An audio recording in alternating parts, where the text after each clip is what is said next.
Assalamualaikum warahmatullahi wabarakatuh. Ya, selamat siang Bapak Ibu guru semuanya. Pertama-tama saya ucapkan terima kasih kepada Ibu Kepala Sekolah yang telah memfasilitasi saya sendiri untuk melakukan kegiatan ini ya, dan kepada Ibu Bapak Guru terima kasih atas waktunya yang bersedia hadir pada kegiatan hari ini, yaitu diseminasi menyebarkan pemahaman dan penerapan pengalaman budaya positif oleh saya sendiri, Irmawati SPD dari UPT SPF SD Impres Panampu 1 CGP Angkatan 11 dari Kota Makassar. Baiklah Bapak Ibu, sebelum kita mulai, marilah kita bersama-sama membaca basmalah. Bismillahirrahmanirrahim. Ya, jadi tujuan saya mengadakan kegiatan pada hari ini, yang pertama adalah sebagai tugas saya sebagai calon guru penggerak di Angkatan 11, yaitu kegiatan aksi nyata saya setelah mempelajari budaya positif di modul 1.4. Kemudian tujuan yang kedua yaitu saya ingin berbagi sedikit pengetahuan dan pengalaman saya setelah mempelajari budaya positif di PGP Pendidikan Guru Penggerak. Dan selanjutnya saya ingin bekerja sama dan berkolaborasi bersama Bapak Ibu semuanya agar kita sama-sama bisa menerapkan budaya positif di lingkungan sekolah kita ini, yaitu di UPT SPF SD Impres Panampu 1. Baiklah, kita mulai. Bu Sri, tolong di next.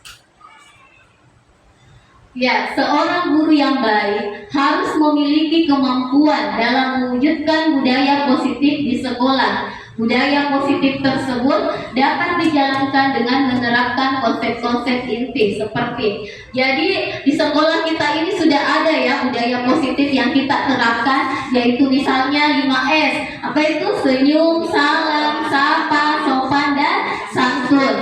Iya, ada juga kita juga suka melaksanakan kegiatan ibadah, Jumat ibadah ya.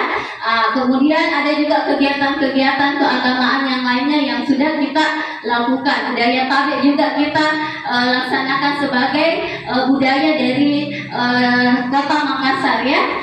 Seperti itu. Jadi di sini ada beberapa konsep inti yang akan kita pelajari tentang budaya positif itu, yaitu yang pertama, perubahan paradigma belajar. Yang kedua, disiplin positif dan nilai kebajikan. Yang ketiga, motivasi perilaku manusia.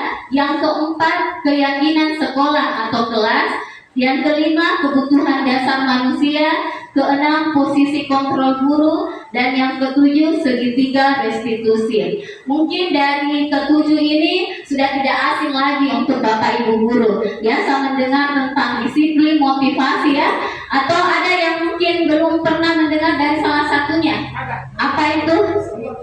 Oh, nomor 7, segitiga restitusi. Baiklah, sebentar kita akan jelaskan. Kita akan ketahui bersama. Kita mulai. Ya, perubahan paradigma belajar. Di sini saya ingin, boleh di next. Kita main games, cobalah buka. Di sini saya ingin Bu Rosla sebagai A. Bu Rosla di sini tolong dikepalkan tangannya. Di sini anggaplah di dalam kepalan tangan ini ada benda penting, ada sesuatu yang penting yang Ibu Rosla harus pertahankan. Ibu Rosla menganggap ini barang penting, jadi Ibu Rosla tidak mau membukanya. Seperti itu ya, dikepalkan tangannya. Kemudian saya ingin ada lagi yang bertugas sebagai si B, Bu Adiwati misalnya, dia sebagai B. Tugasnya B di sini adalah membujuk. Membujuk, boleh menghardik, mengintimidasi, terserah ke Bu Rosla supaya Bu Rosla mau membuka kepalan tangannya. Bisa ya? Iya, coba.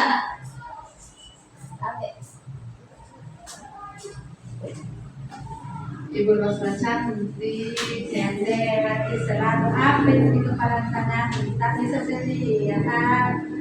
Aduh, ayo, Jadi kalau dibuka, mau dibuka.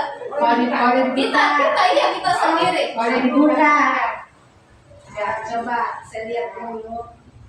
Coba saya lihat, siapa tahu bisa saya lihat. Ayolah, Ibu Rosla, supaya kita tetap sehat. Ayo, saya iya karena kurang bagus juga itu kalau tangan selalu di kepala. Kurang bagus kalau tangan harusnya selalu dari kepala. Ayo, coba buka, tutup, buka, tutup tangannya. Bagaimana Bu Rosla? Mas, mau dibuka? Belum. Siapa lagi yang mau mencoba? Belum berhasil. Ada yang mau mencoba? Coba. Siapa yang mau mencoba supaya tangannya Bu Rosla, kepala tangannya mau dibuka? Coba saya sendiri. Bu Rosla, buka di tangan tak. Kalau tidak, lapor di polisi.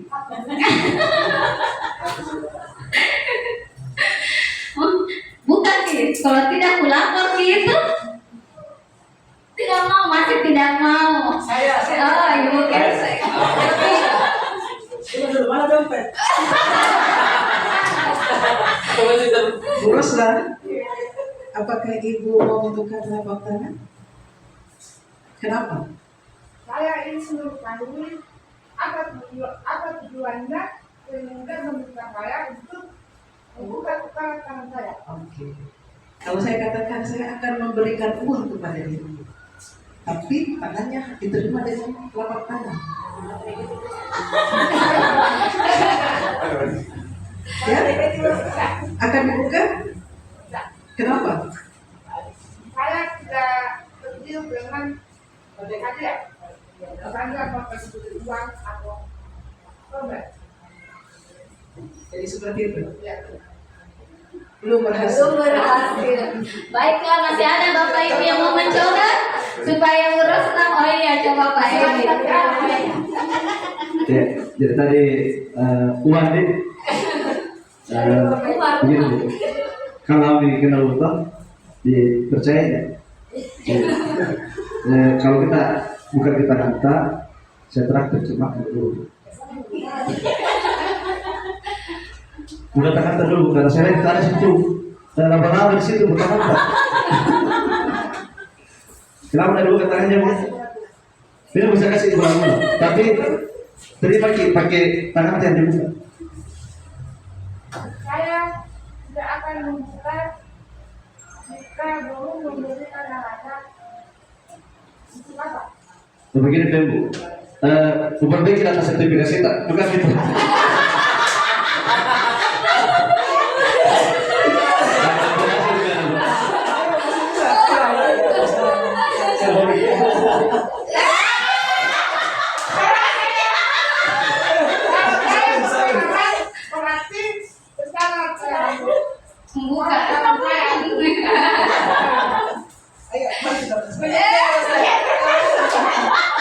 Ayo, mana ada orang bersalaman begini? Namanya bersalaman saling bertepuk tangan. Esangnya di sebelah besar. Esangnya di sebelah besar. Begini. Jangan lakukan lain hal. Kalau saya seperti ini dan saya mencoba jalan ganti sudah saya orang Oh gitu. Baiklah, jadi di sini apakah si A, Ibu Rosla ini mau membuka kepala tangannya? Tidak ya, ternyata dia tidak mau. Apa alasannya Bu Rosla tidak mau membuka kepala tangannya? Setelah tadi diintimidasi, dijanjikan. Artinya saya tetap mempertahankan kepala tangan saya tetap seperti itu karena untuk dalam hal prinsip kalau kita memang sudah memegang terus satu keyakinan bahwa apa yang saya genggam ini adalah hal yang tidak boleh diketahui orang lain, tetap kita dapat hukum. Apapun itu iming-imingnya yang diberikan kepada kita, maka itu materi atau apalah. Kalau memang kita prinsipnya bahwa orang lain tidak boleh tahu, tetap seperti itu. Kecuali di saat tertentu atau darurat yang mengharuskan kita untuk menempuh langkah, ya apa boleh buat. Artinya untuk kepentingan orang lain, yang artinya apa yang kita lakukan nanti itu bisa menyelamatkan orang lain atau bermanfaat bagi orang lain. Barulah kita melakukan tindakan terakhir, ya apa boleh buat. Darurat kita bisa. Seperti itu. Terima kasih. Ya, baik sekali. Jadi Ibu Rosla di sini memegang keyakinannya bahwa ini adalah benda berharga, jadi saya harus mempertahankannya. Ya, prinsipnya seperti itu. Lalu siapakah yang pegang kendali? Siapa yang memegang kendali bahwa ini bisa terbuka, ini tidak mau terbuka? Siapa? Diri kita sendiri. Jadi Bu Rosla sendiri, walaupun kita semua sudah mengintimidasi, sudah membujuk, tapi kalau Bu Rosla sendiri tidak mau memberikan atau membuka kepala tangannya, berarti tidak akan bisa. Jadi yang memegang kontrol terhadap diri kita sendiri adalah kita sendiri. Ya, baik, next Bu. Ya, di sini ada disampaikan oleh Dr. William tentang teori kontrol. Ada beberapa miskonsepsi pemahaman kita yang selama ini ternyata salah, ya, tentang guru mengontrol murid. Biasanya kita berpikir bahwa guru itu bisa mengontrol murid. Itu ternyata semuanya adalah ilusi. Yang bisa mengontrol orang itu sendiri, ya dirinya sendiri, bukan orang lain. Termasuk guru tidak bisa mengontrol semua muridnya. Dirinya sendiri. Kalaupun misalnya disuruh murid tak, dia laksanakan karena dia yang kontrol dirinya. Dia yang mau ikuti apa yang disampaikan gurunya. Seperti itu. Yang kedua, semua penguatan positif, efektif, dan bermanfaat. Mungkin Bapak Ibu guru pernah melakukan penguatan, misalnya menjanjikan anak-anak kalau sudah selesai tugasnya Ibu kasih gula-gula, siapa yang cepat dia dapat hadiah. Itu penguatan positif. Sebenarnya ada manfaatnya, boleh. Biasa anak-anak semangat, mau dia ikuti apa yang disuruh guru kan dapat hadiah. Tapi apa yang terjadi? Apakah dia selalu akan seperti itu? Jadi apakah dia akan selalu mengikuti walaupun tidak dapat hadiah? Mungkin saja tidak, karena motivasinya hadiah, motivasinya penguatan positif. Jadi itu cuma ilusi Bapak Ibu bahwa apa yang kita berikan anak-anak, apa yang kita janjikan anak-anak akan dia ikuti semua apa yang kita anjurkan, seperti itu. Jadi pemikiran itu hanyalah ilusi. Kemudian ilusi bahwa kritik dan membuat rasa bersalah mampu menguatkan karakter. Biasanya kita hukum anak-anak kalau tidak mendengar apa yang dikatakan gurunya, supaya anak itu takut. Tapi itu cuma sementara Bapak Ibu. Kalau tidak ada mungkin atau tidak ada aturan, dia kembali lagi. Seperti itu. Jadi itu cuma ilusi, ya, yang mengatakan bahwa kritik dan membuat rasa bersalah mampu menguatkan karakter. Kemudian ilusi bahwa orang dewasa berhak memaksa. Biasanya kita paksa anak, berarti kok menangis, sudah nih, minta maaf ke kau. Itu mungkin ada ngerti, tapi apa dalam hatinya itu masih terpendam, masih sakit. Jadi mungkin dengar pada saat itu di rumah, ya kembali lagi, mulai berpikir tidak baik lagi, kembali lagi, karena itu cuma pemikiran tak kita bahwa orang dewasa berhak memaksa. Sebenarnya kita tidak bisa memaksa siapapun, ya. Oke, lanjut. Ya, ini Stephen R. Covey mengatakan bahwa bila kita ingin membuat kemajuan perlahan, sedikit-sedikit ubahlah sikap atau perilaku Anda. Namun bila kita ingin memperbaiki cara-cara utama kita, maka kita perlu mengubah kerangka acuan kita. Ubahlah bagaimana Anda melihat dunia, bagaimana Anda berpikir tentang manusia, ubahlah paradigma Anda, skema pemahaman dan penjelasan aspek-aspek tertentu tentang Jadi kalau kita ingin mengubah sesuatu, misalnya mau saya seperti ini, mau saya seperti ini, sebenarnya yang harus kita ubah adalah pemikiran kita, paradigma berpikir kita. Seperti ini, stimulus respon. Biasanya kita mengatakan bahwa kebutuhan itu kita sama. Semua orang memiliki kebutuhan yang sama. Namun sebenarnya kebutuhan setiap orang itu berbeda. Sepertipun anak didik kita memiliki kebutuhan yang berbeda. Jadi jangan disamakan semuanya. Kemudian mungkin kita merasa bahwa semua orang melihat hal yang sama dengan kita. Namun sebenarnya setiap orang itu memiliki gambaran. Misalnya saja ruangan kelas, kita melihat ini ruang kelas 5. Ada mungkin yang melihat bahwa ini ruangannya kotornya, ada juga mungkin ini rapi kita.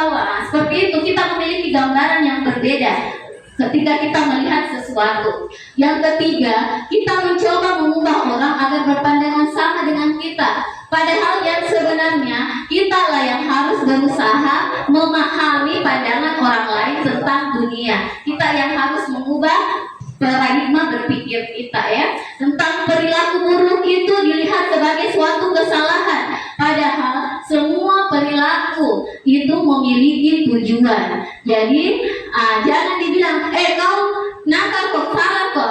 Tidak, ada tujuannya, mau diketahui. Sebentar kita bahas tentang kebutuhan. Kemudian orang lain bisa mengontrol saya. Padahal sebenarnya hanya kita sendiri yang dapat mengontrol diri kita, bukan orang lain. Yang keenam, saya bisa mengontrol orang lain. Padahal sebenarnya kita tidak bisa mengontrol orang lain. Karena siapa yang bisa mengontrol diri kita? Adalah diri kita sendiri. Iya. Yang ketujuh, pemaksaan ada pada saat bujukan gagal. Sebenarnya bisa dilakukan dengan kolaborasi dan konsekuensi menciptakan pilihan-pilihan baru. Yang kedelapan, model berpikir menang atau kalah. Kalau tidak menang ya kalah. Padahal dulu berpikirnya seperti itu. Yang harus kita ubah bahwa model berpikir itu menang. Ya. Baik, next. Ya, kita masuk ke topik yang kedua, yaitu disiplin positif. Mungkin Bapak Ibu guru pernah mendengar kata disiplin. Dalam benak Bapak Ibu, disiplin itu apa? Ada yang bisa menyampaikan? Disiplin. Biasanya didengar tuh hari-hari kita juga mengatakannya disiplin gitu. Disiplin gitu. Disiplin itu biasanya kita anggap tertib, ya, patuh. Iya, kita beranggapan disiplin itu harus tertib, harus patuh. Seperti halnya misalnya disiplin datang ke sekolah pukul 7.30, itu disiplin. Ya, jadi kita harus patuh pada peraturan. Jam 7.30 sudah harus hadir di sekolah. Misalnya disiplin memakai helm pada saat naik motor, itu disiplin. Tertib, patuh pada peraturan. Yang ingin saya tanyakan, apakah menurut Bapak Ibu ini disiplin itu kan tertib, patuh? Apa perasaan Bapak Ibu guru ketika melihat bahwa ada peraturan seperti ini? Ada tidak rasa ketidaknyamanan? Merasa tidak nyaman tidak? Kalau ada peraturan misalnya harus memakai masker di sini, misalnya kemarin corona, mau masuk di bank saja suruh pakai masker. Ada tidak rasa ketidaknyamanan? Biasanya ada terlintas ketidaknyamanan toh, apalagi itu biasa pakai helm saja, masih banyak yang tidak pakai helm. Ada di polisi di depan, jadi helm. Kalau tidak ada di polisi yang tidak pakai helm, biasanya disiplin itu ada rasa ketidaknyamanan. Itu karena kita termotivasi dari luar. Coba kalau kita termotivasi dengan diri kita sendiri, bahwa sebenarnya di dalam disiplin itu, misalnya kita disuruh pakai masker untuk apa? Supaya kesehatan, supaya tidak virus tidak menyebar ke kita. Misalnya lagi apa? Misalnya pakai helm. Untuk apa itu kita pakai helm? Sebenarnya, iya, untuk keselamatan, melindungi kepala kita. Jadi sebenarnya itu disiplin tidak menutup, tidak harus tidak nyaman dari pemikiran kita saja, bahwa ada sebenarnya hal positif yang ingin kita yang ingin kita lakukan di situ, yang ingin kita dapatkan. Baik, next Bu. Ya, ini pengertian disiplin. Disiplin berasal dari kata disiplina, yang artinya belajar. Disiplin mengacu pada disiplin diri yang memiliki tanggung jawab terhadap apa yang dilakukannya berdasarkan nilai-nilai yang diyakini. Disiplin positif lebih ke arah disiplin diri yang dapat mengontrol diri dalam melakukan segala tindakan. Disiplin diri dapat membuat murid memahami dan menyadari berdasarkan motivasi internal, bukan akibat paksaan, ujian, ataupun hukuman. Jadi ketika kita tadi memakai masker pada saat keluar pada masa corona itu, sebenarnya kita dituntut disiplin, tapi di dalam hati kita itu harus terlintas bahwa ini saya memakai masker karena supaya Tidak terhindar. iya, tidak terhindar dari virus. Bukan karena disuruh aturannya pemerintah, tapi karena kita merasa bahwa supaya diri saya ini bisa selamat, bisa sehat, terhindar dari virus. Seperti pula pakai helm, seperti itu. Jadi dari diri kita sendiri, tanggung jawab terhadap diri kita sendiri. Adapun nilai-nilai yang diyakini, nilai-nilai ini seperti tadi, nilai apa tadi itu? Misalnya memakai helm, nilai apa? Keselamatan. Apalagi nilai-nilai apa yang Ibu yakini? Misalnya apalagi nilai-nilai? Ada juga nilai kebersihan. Apalagi kesopanan. Apalagi tanggung jawab. Banyak sekali nilai ya yang diyakini bersama. Next.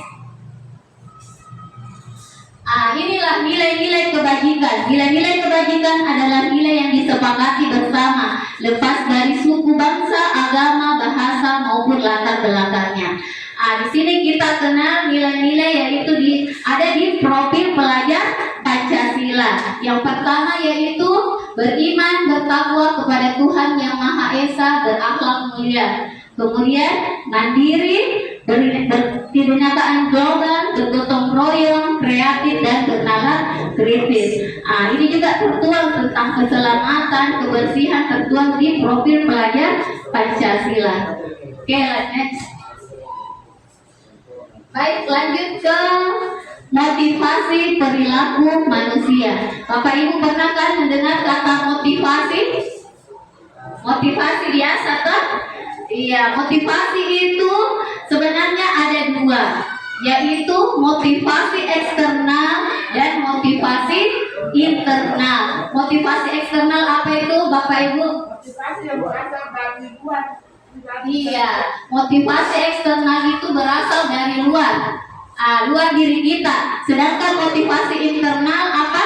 Berasal dari dalam diri. Berasal dari dalam diri. Baik, next.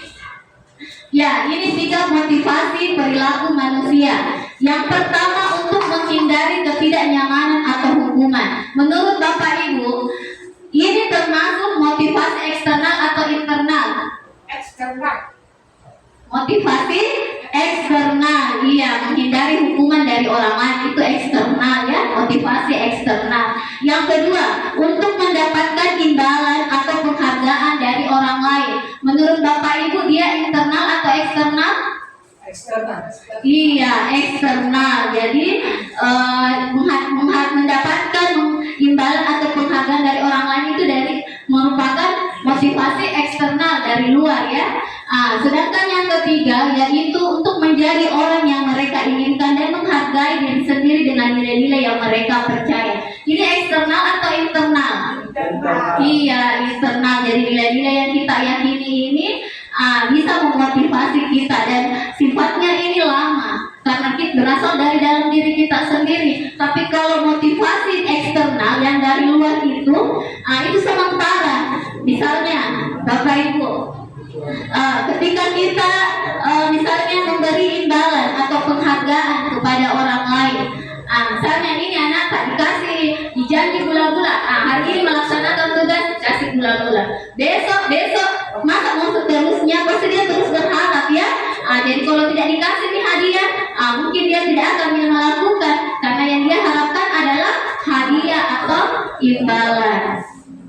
Baik Bapak Ibu, sebelum kita melangkah ke selanjutnya, saya ingin bertanya dan meminta pendapat Bapak Ibu semuanya.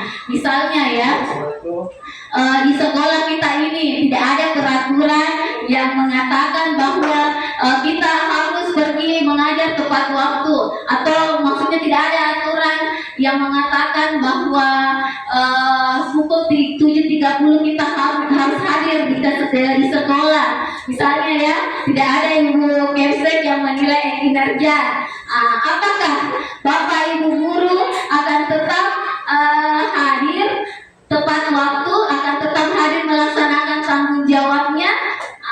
Tidak ada juga, misalnya dia tidak ada imbalan atau penghargaan kalau rajin ya. Bagaimana? Adakah Bapak Ibu yang mau memberikan tanggapan? Oke, coba Bu Rosla. Oke. Terima kasih dari Bu Mawati atas kesempatan yang diberikan kepada saya yang memberikan pendapat mengenai disiplin positif.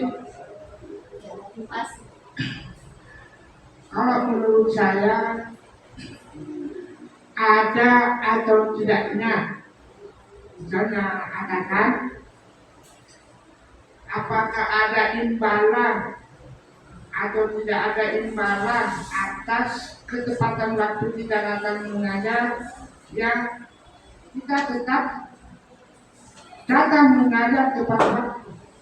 Apakah pada hari itu atasan kita ada, tetap kita datang. Mengapa? Karena sudah menjadi tugas dan tanggung jawab kita sebagai guru untuk datang ke sekolah tepat waktu, dan juga sebagai contoh kepada siswa.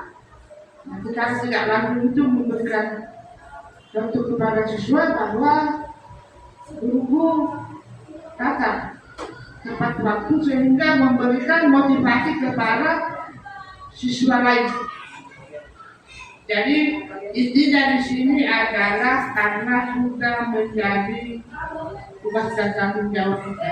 Ada ini atau tidak, ada atasan atau tidak di tempat, tetap kita laksanakan. Terima kasih. Terima kasih tanggapannya Ibu Rosla. Jadi Ibu Rosla memegang teguh nilai-nilai yang diyakininya, yaitu tanggung jawab ya. Jadi walaupun ada hadiah, walaupun tidak ada hadiah, ada hukuman atau apapun itu, Ibu Rosla tetap melaksanakan keyakinannya, yaitu tetap bertanggung jawab terhadap tugasnya. Baik, next. Ya, lanjut ke keyakinan sekolah atau kelas. Baik, sebelum kita lanjut ke materinya, apakah Bapak Ibu, menurut Bapak Ibu, apakah peraturan dengan kesepakatan atau keyakinan kelas itu sama? Tes. Apakah menurut Bapak Ibu keyakinan dengan peraturan sekolah itu sama? Tidak. Siapa yang beri tanggapan? Bapak-bapak. Tes. Tidak sama. Ya, coba Pak Edi. Ya, makasih atas kesempatan. Jadi menurut saya, kenapa saya mengatakan tidak sama? Jika kita ambil saja dari bunyinya, keyakinan dan peraturan kan berbeda. Oleh karena itu, kalau menurut saya keyakinan itu adalah di mana kita bisa membuat suatu kesepakatan bersama siswa di dalam kelas kita tanpa ada merasa untuk terbebani. Gitu.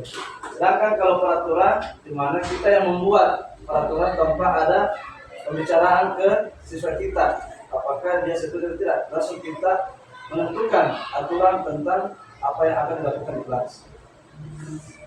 Ya, itu yang dari saya. Terima kasih.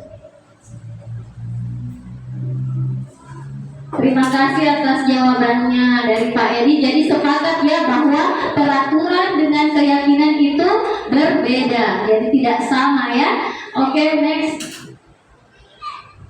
Keyakinan kelas merupakan disiplin positif yang bisa diterapkan dalam membangun budaya positif di sekolah. Keyakinan ini akan membantu murid untuk mengembangkan disiplin diri, karena murid akan belajar mematuhi keyakinan kelas yang telah dibuat sendiri. Next. Ya, guru berperan dalam mewujudkan terbentuknya keyakinan sekolah atau kelas dengan adanya kesepakatan antara guru dan murid. Di sini saya memberikan sticky note kepada murid saya agar mereka menuliskan apa-apa yang menurutnya patut ditulis untuk mewujudkan kelas yang efektif. Keyakinan sekolah atau kelas berupa pernyataan-pernyataan universal yang mudah diingat dan dipahami dan harus diterapkan di lingkungan sekolah. Berikut ini prosedur pembentukan keyakinan kelas.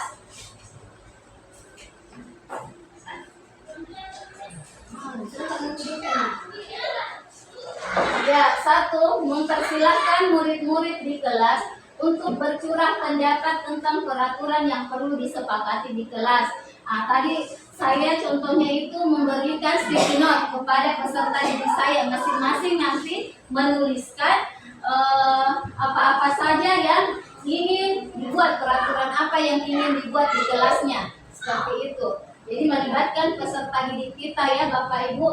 Kemudian mencatat semua masukan-masukan para murid atau warga sekolah di papan tulis atau di kertas besar, kertas ukuran poster di mana semua anggota kelas sekolah bisa melihat hasil curah pendapat. Jadi saya ditempelkan di sini, kemudian dituliskan kembali apa-apa yang sudah dituliskan siswata. Seperti itu tadi yang digambar slide sebelumnya. Kemudian gantilah kalimat-kalimat dalam bentuk negatif menjadi positif. Biasanya kan ada itu anak-anak murid menuliskan dilarang membuang sampah sembarangan, jangan ribut di kelas, jangan mengganggu. Itu semua adalah kalimat-kalimat negatif. Kita ubah menjadi kalimat positif. Misalnya jangan membuang sampah sembarangan. Apa yang kalimat positifnya? Buanglah sampah pada tempatnya. Iya, buanglah sampah pada tempatnya. Itu kalimat positifnya, seperti itu. Kemudian yang keempat, tinjau kembali daftar curah pendapat yang telah dicatat. Anda mungkin akan mendapati bahwa pernyataan yang tertulis di sana masih banyak yang berupa peraturan. Jadi kita ubah semua kata-katanya, kita rangkum menjadi sebuah nilai.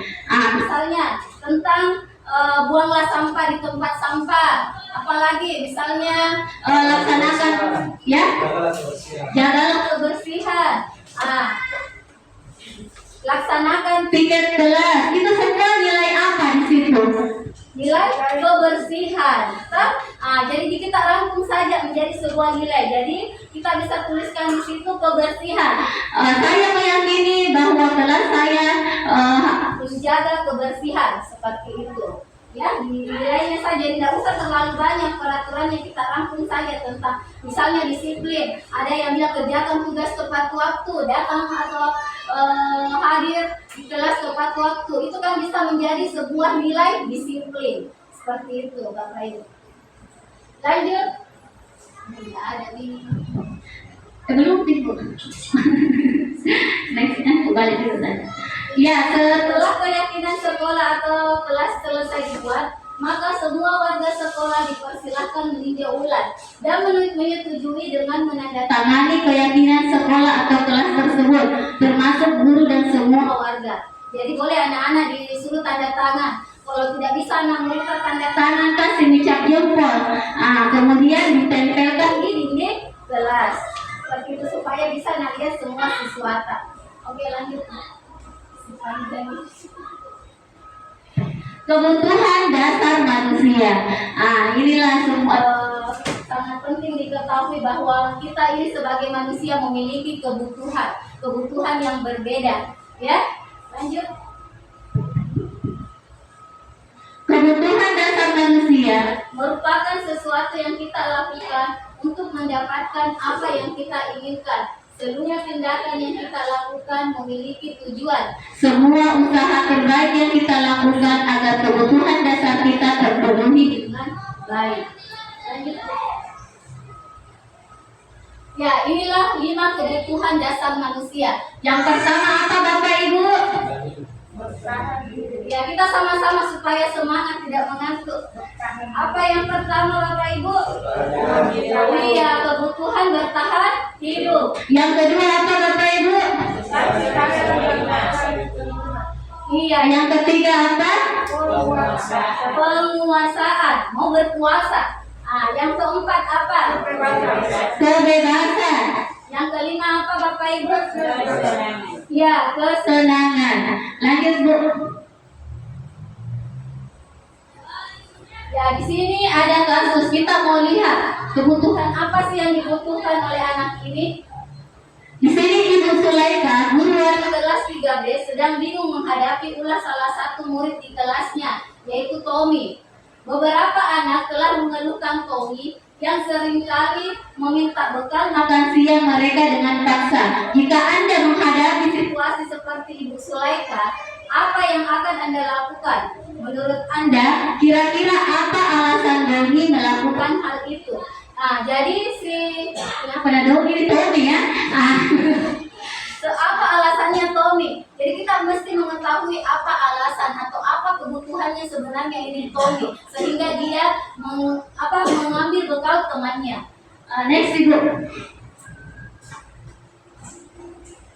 Ya, di sini alasan pertama. Misalnya ya, ini misalnya alasannya Tommy karena ia lapar dan orang tuanya tidak membawakannya bekal makan siang.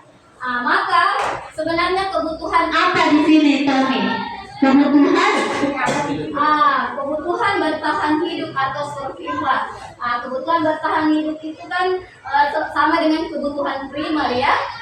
Kebutuhan pokok, iya seperti pangan, sandang, makan, ya. Itu kebutuhan untuk bertahan. hidup. Jadi kalau alasannya Tommy di sini karena Dia lapar, misalnya, bu lapar kamu jadi ku ambil makanannya temanku. Berarti dia itu memiliki kebutuhan bertahan hidup. Oke, lanjut. Jika alasannya yang kedua seperti ini, dia merasa senang temannya jadi memperhatikan dia. Ketika temannya melaporkan tindakannya itu pada gurunya dan gurunya memberitahu orang tuanya sehingga orang tuanya jadi memperhatikan dia. Maka kebutuhan dasar yang sedang dipenuhi Tommy adalah kebutuhan akan kasih sayang atau dan rasa diterima. Biasanya seperti itu, ada murid yang caper, cari perhatian. Ada yang melapor ibu tolong ya, mau jadi merasa dilihat, mau diperhatikan. Itu. Jadi itu kebutuhan ingin diterima dan rasa kasih sayang. ya, jika alasannya Tommy takut dengan dia supaya Temannya itu takut dengan dia dan mengikuti keinginannya. Berarti kebutuhan apa yang dibutuhkan Tommy di sini? Kekuasaan. iya kekuasaan, mau berkuasa. Ditakuti, makanya nak kasih menangis temannya dengan mengambil bekalnya. Oke, lanjut. Ya, yang keempat alasannya misalnya Dia merasa bosan dengan bekal makanan makanan yang dibawakan ibunya dari rumah karena ibunya selalu membawakan bekal yang sama. Oleh karena itu dia ingin mencoba makanan teman-temannya yang beraneka ragam. Maka Tommy sedang berusaha memenuhi kebutuhannya akan kebebasan. Mau bebas, bosan nih dengan makanannya. Seperti juga misalnya anak Rita, kalau mulai gaduh, mulai minakal, ada minakal, mungkin saja kebutuhannya apa? Dia bosan. Seperti itu. Lanjut Bu. Bosan apa? Bosan dengan cara mengajar. Bosan sama gurunya. Bosan. Cara mengajarnya gitu. Oke lanjut. Alasannya misalnya karena ia iseng. wajah teman-temannya yang kesal karena diambil makanannya, dan menurut dia ekspresi teman-temannya itu lucu. Maka kebutuhan dia di sini adalah kesenangan. Merasa senangi kalau temannya menangis, merasa senangi kalau temannya mulai mencereni dia merasa senang. Makanya dia tersendiri. iya jadi merasa senang. Nah, dia ternyata kebutuhan kesenangan. Lanjut. Oke, posisi kontrol guru. Sebelum kita lanjut, kita dulu briefing. Dulu lemaskan tangan, tepuk. Kalau ibu saya bilang tepuk 1, 1. Tepuk 2, 1, 2. Tepuk 3, 1, 2, 3. Tepuk 4, 1, 2, 3, 4. Tepuk 5, 1, 2, 3, 4, 5. Tepuk 5 2 kali.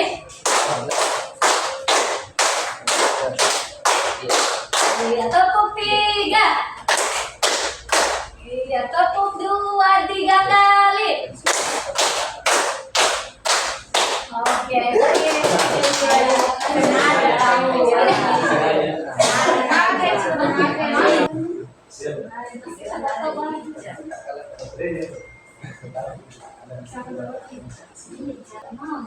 Posisi kontrol guru ini yang sebenarnya perlu sangat diketahui Bapak Ibu ketika kita menghadapi siswa-siswi kita. Baik Ibu, lanjut Bu. Lanjut. 5 posisi kontrol guru. Yang pertama yaitu guru sebagai penghubung. Yang kedua,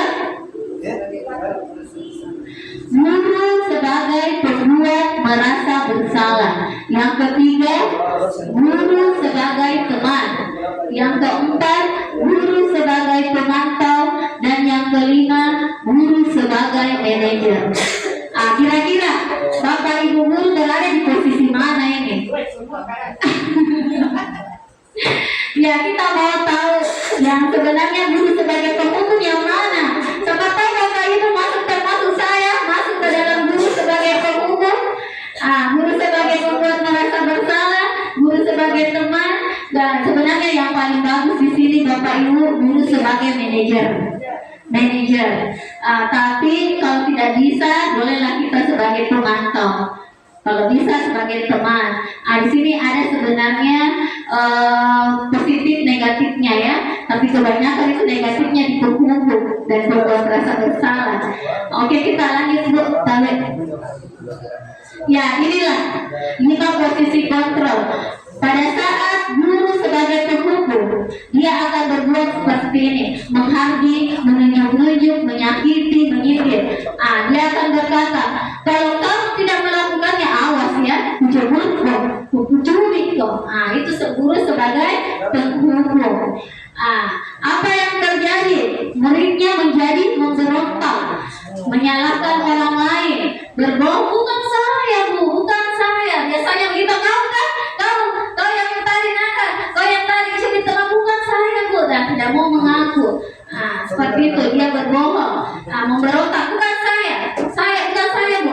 Seperti itu ya, biasanya seperti itu. Kalau di gurunya sebagai penghubung, muridnya akan berbohong, membentak, menyalahkan orang lain. Ya Bu, bukan saya, ya Bu. Seperti itu. Kaitan dengan dunia berkualitas, murid meletakkan guru di luar dunia berkualitas. Maksudnya di sini tidak dianggap di gurunya karena gurunya dibenci, gurunya karena gurunya cuma harusnya menghukum saja. Tidak ada, pastilah kalau kita sendiri sebagai dianggap diri kita sebagai murid, sedikit-sedikit kita disalahkan, dihukum, dicubit, tentunya kita tidak senang ya terhadap guru kita. Dampaknya adalah kepada murid dia akan melakukan kesalahan kembali. Itu cuma karena dia menghindari saja hukuman, makanya mungkin dia ikuti, tapi besok-besok lagi ulangi lagi, seperti itu. Yang kedua, pembuat rasa bersalah. Biasanya guru berceramah dan mengatakan seharusnya ibu kecewa. Misalnya lain, biasa kan kita bilang murid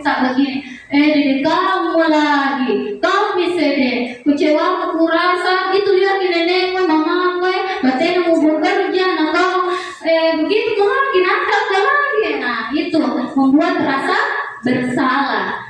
Sehingga apa? Anak-anak jadi ya bu, bukan salah ya bu ya, masih begini, masih berbohong. Karena seperti itu ya tidak mau mengakui kesalahannya, karena ditunjuk-tunjuk dibuat kira saya kecewa. Nah, kenapa begitu terus? Seperti itu muridnya akan minder, maaf bu sudah nih, besok begitu lagi. Karena dia tidak meletakkan gurunya juga di dunia berkualitas, merasa bahwa gurunya ini tidak mau mendengarkan, itu terus kecewa Nabila. Oke. Teman, guru sebagai teman. Posisi kontrol yang ketiga, guru sebagai teman. Biasanya ini guru dia itu membela muridnya. Ayolah kerja tugasnya. Kalau muridnya melakukan kesalahan, biasa bilang di gurunya, ya tidak apa-apa, nanti ibu bantu. Itu sebagai teman ya. Biasanya jadi anak-anak merasa tergantung dengan gurunya, sehingga biasanya merasa bahwa kami dia lakukan, tidak marah di ibu. Tidak juga mau jadi juga bantu. Karena gurunya posisinya berada sebagai teman. Seperti itu. Kemudian posisi kontrol selanjutnya yaitu pemantau. Jadi biasanya ini pemantau dan pasti terlambat ke sekolah, terlambat masuk di kelas, apa konsekuensinya, apa peraturannya. Kalau terlambat 5 menit, sebentar tinggal, kerjakan tugasnya, jangan pulang cepat. Kalau temanmu pulang tinggal bohong. Biasanya begitu kalau pemantau. Ingatkan saja dengan konsekuensinya.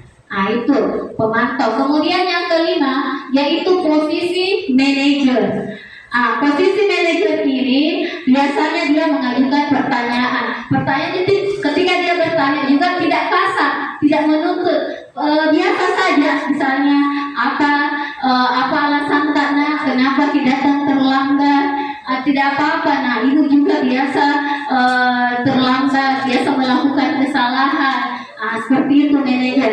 Kita juga tanya, apa kira-kira yang bisa kita lakukan supaya tidak terlambat datang ke sekolah? Itulah yang namanya posisi manajer. Jadi anak-anak diberikan kebebasan untuk menyampaikan apa alasannya, bagaimana mencari solusinya, dan dia juga tidak merasa bersalah. Seperti tadi kalau dia terlambat tidak seperti itu. Kalau manajer ditanya alasannya, apa solusinya, kita juga bisa bilang ibu juga biasa melakukan kesalahan, ibu juga kadang biasa terlambat. Seperti itu Bapak Ibu. Jadi anak-anak tidak merasa takut dengan Bapak Ibu gurunya.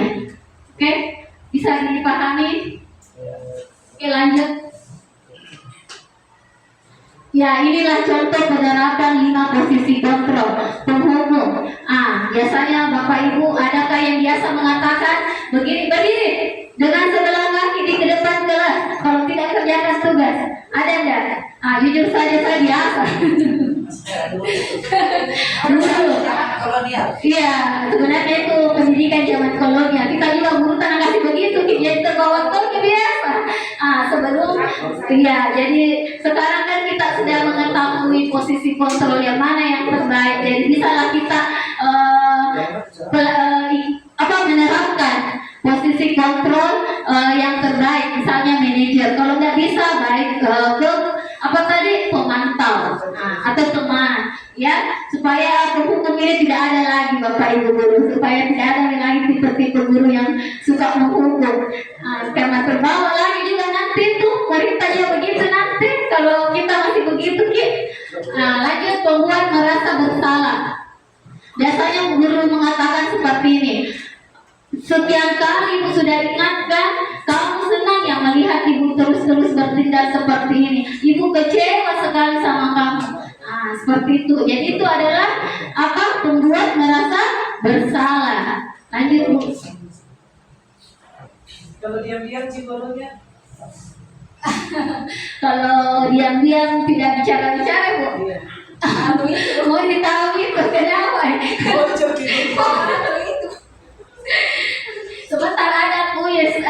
muridnya tuh tanya apa ya, coba kontrol apa ini. Jadi perhatikan nih Bapak Ibu.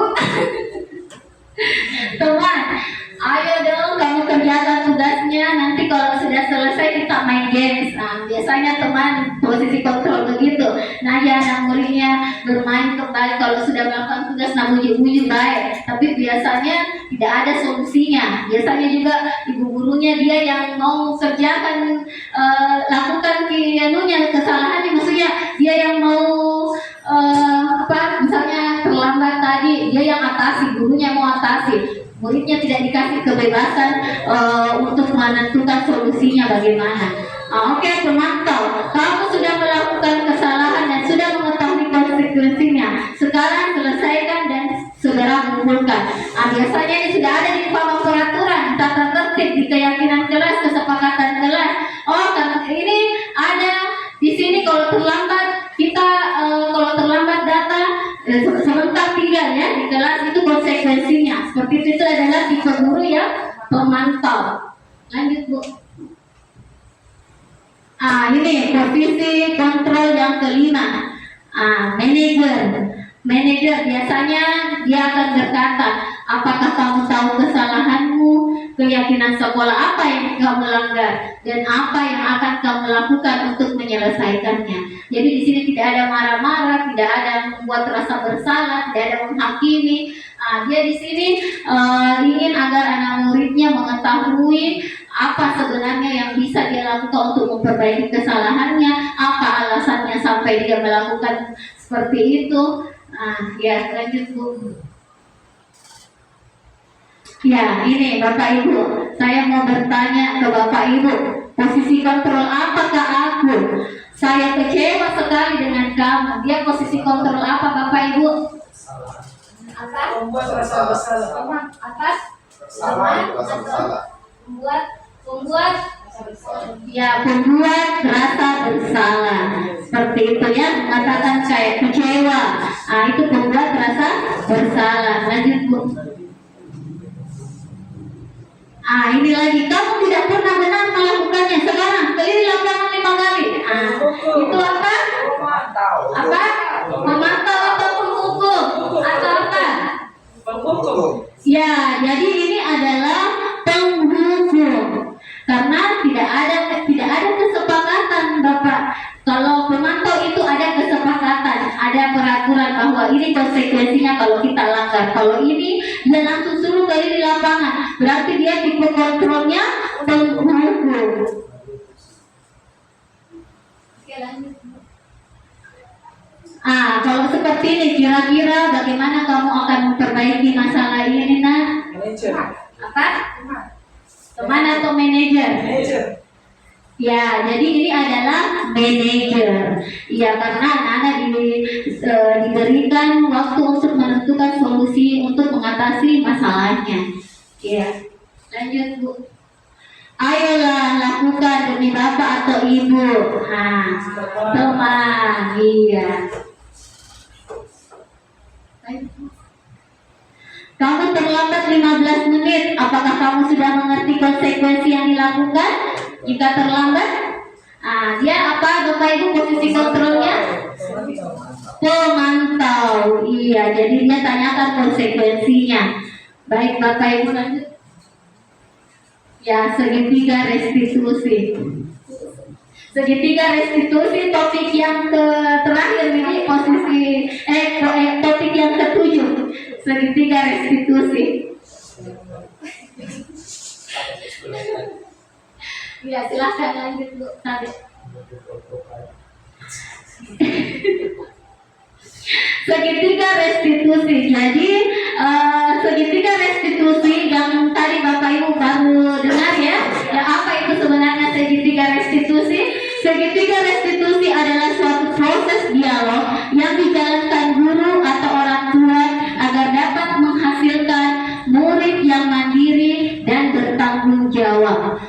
Segitiga restitusi membantu murid memiliki tujuan, disiplin positif, dan memperbaiki dirinya setelah berbuat salah. Dan restitusi bukan untuk menebus kesalahan, namun untuk belajar dari mencari kesalahan. Jadi ada 3 yang kita lakukan Bapak Ibu untuk melaksanakan segitiga restitusi ini, yaitu yang pertama menstabilkan identitas, memvalidasi tindakan yang salah, dan menanyakan keyakinan. Nah, ini segitiga restitusi yang akan kita terapkan dan pelajari hari ini. Oke, lanjut.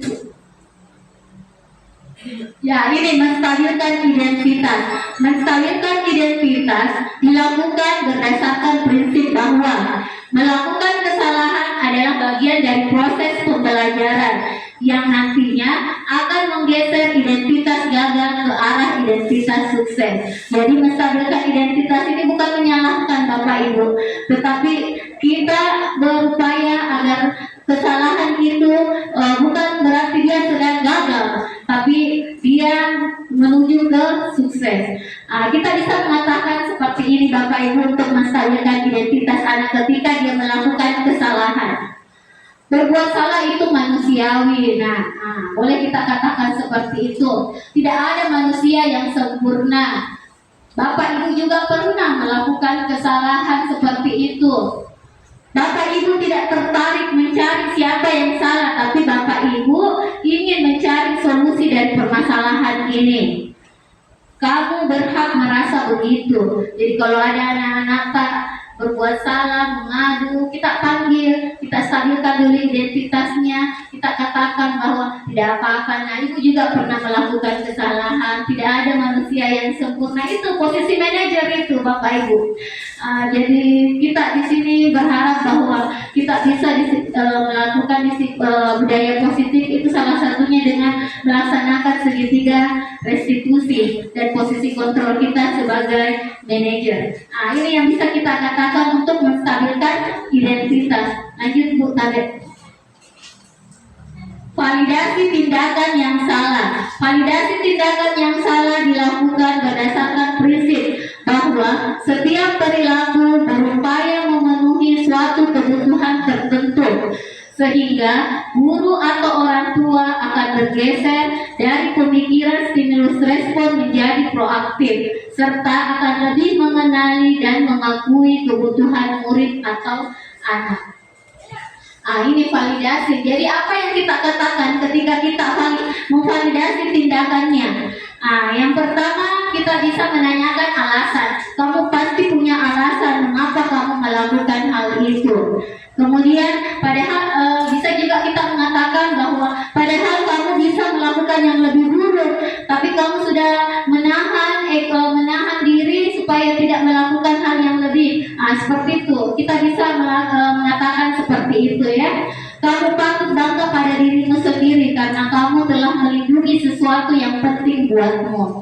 Jadi misalnya ketika ada wanita yang berkelahi, seperti itu. Jangan langsung dibayar kau, jangan langsung dipukul atau dihukum. Tapi kita tanya apa alasannya. Karena kamu tak duluan Bu.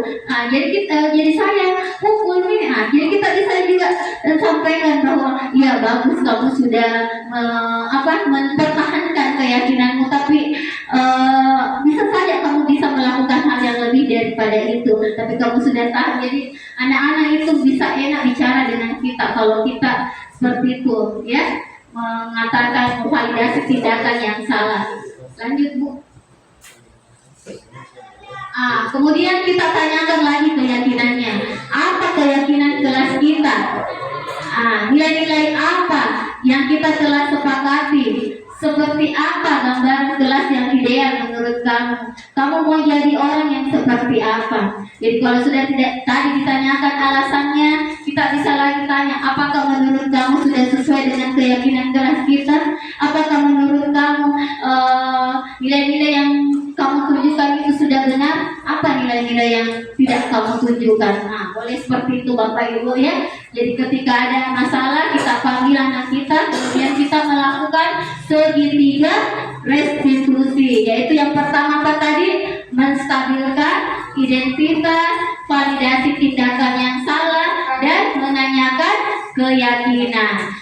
Dan sudah itu kita bisa menanyakan lagi, apa kira-kira solusi yang bisa kamu lakukan untuk memperbaiki kesalahanmu. Jadi bukan kita yang kita minta maaf, bukan kita yang seperti itu, tapi anak-anak yang disuruh untuk berpikir bagaimana kira-kira dia apa yang dia lakukan supaya bisa memperbaiki kesalahannya. Karena di sini tadi sudah dia mengetahui bahwa ternyata dia salah di sini. Nah, jadi anak-anak kemudian diminta untuk mencari solusi dari permasalahan yang dia lakukan. Lanjut Bu, lanjut. Ya. Tidak alasannya lebih dipanggil ke sini. Tidak tahu. Jadi kami ibu lihat Robi mengganggu temannya di kelas, mengganggu Ikram.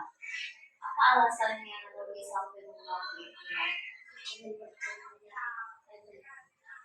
Iya, jadi ibu tahu Robi suka bercanda. Ibu pun juga kadang bercanda.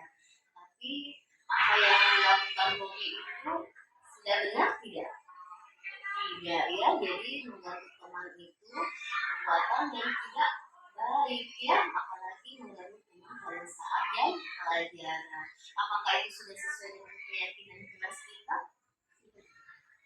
Tidak ya, apa keyakinan kelas kita yang perlu diingat?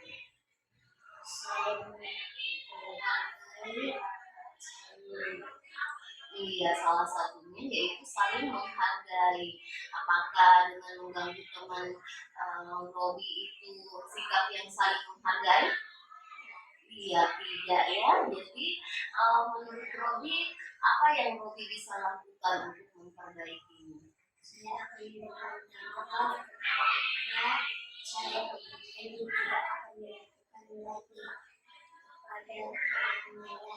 iya, jadi Robi akan memulai untuk meminta maaf pada Ikram dan berjanji tidak akan mengganggu teman-teman yang lain. Kapan Robi mulai akan melakukannya?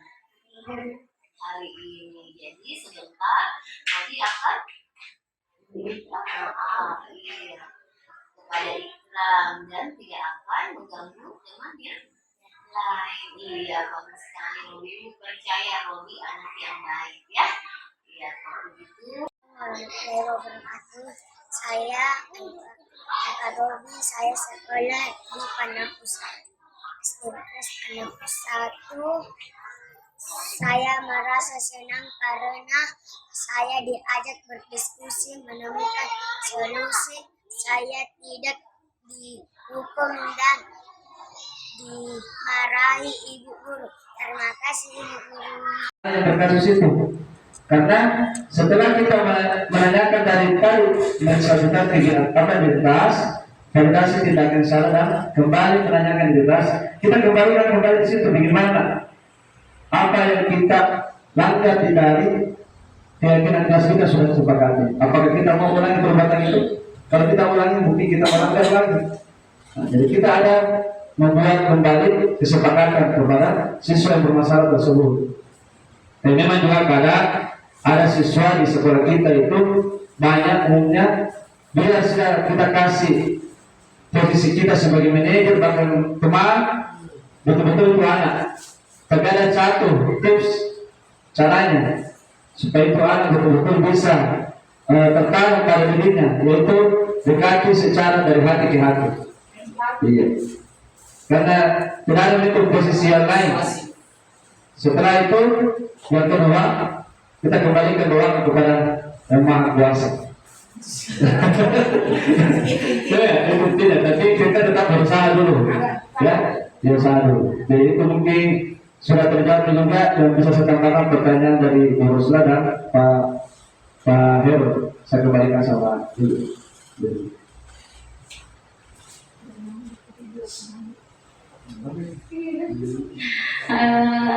Terima kasih atas tanggapan dari Pak Edi mengenai pertanyaan tadi dari Pak Hairul, posisi kontrol mana yang bagus, dan ada juga pertanyaan tadi dari Bu Rosla bahwa hubungan antara keyakinan kelas dengan segitiga restitusi. Baik Bapak Ibu, sebelum kita mengakhiri, kita melakukan kegiatan refleksi. Bagaimana saya mau tanya bagaimana tanggapan terhadap materi yang saya paparkan tadi. Adakah Bapak Ibu yang mau memberikan tanggapan? Kami lagi di rumah, terima kasih. Terus terang, saya sangat tertarik dengan materi yang dikatakan oleh Ibu Rumah. Mengapa saya katakan demikian? Karena materi apa yang dikatakan itu ternyata ada dalam keseharian kita, menjadi makanan kita dan kegiatan pembelajaran. Terutama itu peran kita sebagai guru dalam paparan materi tadi mengenai lima posisi kontrol diri. Saya pribadi merenungkan saya berada di posisi mana selama ini. Ini baru saya tahu. Saya menyimak saya ada di posisi mana. Terus terang, saya katakan saya berada di kelima-limanya. Paling sering itu di posisi 1 dan 2. Ini yang tenang saja. Dan setelah mempelajari di materi ini dan menaikkan ke dalam segitiga restitusi, ternyata itu ada solusi. Ini juga sering kita lakukan, cuma tidak dalam seperti yang dilakukan oleh Ibu Rumah. Kita hanya saya sering secara spontan itu saja mendapat kepada anak tanpa memanggil anak ke ruang lain. Jadi terang saja di rumah saya banyak atas materi yang diberikan karena memberikan input bagi saya bagaimana membangun budaya positif yang keras, membuat keyakinan keras, dan bagaimana solusi menghadapi masalah dalam kegiatan pembelajaran. Terima kasih banyak. Ya, terima kasih kembali untuk Bu Rosla yang sedang memberikan tanggapan mengenai kegiatan kita pada hari ini, yaitu diseminasi budaya positif. Ya, semoga apa yang kita pelajari bersama-sama bisa kita terapkan di kelas kita dan di sekolah kita tercinta ini, yaitu di UPT SPN SD Impres Panampu 1. Baik, jika sudah tidak ada lagi, kita akan mengakhiri kegiatan pada hari ini dengan bersama-sama mengucapkan hamdalah, alhamdulillah. Ya, terima kasih. Saya tutup kegiatan pada hari ini. Wassalamualaikum warahmatullahi wabarakatuh. Waalaikumsalam warahmatullahi wabarakatuh.